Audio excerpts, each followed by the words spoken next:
Under President Obama, we have adopted a new approach. Rather than try to close off Cuba from the rest of the world, we want the world of opportunities and ideas open to the people of Cuba. After 50+ years of pursuing the path of isolation, we have chosen to take the path of engagement. Because, as President Obama said in Havana, we recognize that the future of the island lies in the hands of the Cuban people, of course. In the nearly 2 years since President Obama announced the shift in our approach, we have amended the regulations implementing the embargo 6 times, most recently on October 14th, finding ways to increase engagement between our governments and our people.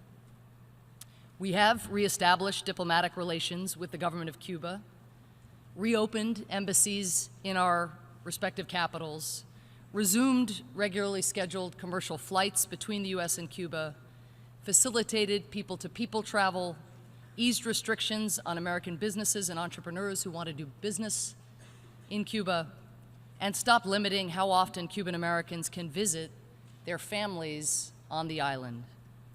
President Obama memorably became the first sitting U.S. president to visit Cuba since 1928, and in a much more modest journey here in New York, I made the first visit by a U.S. ambassador to the UN to Cuba's mission to the United Nations since the Cuban Revolution.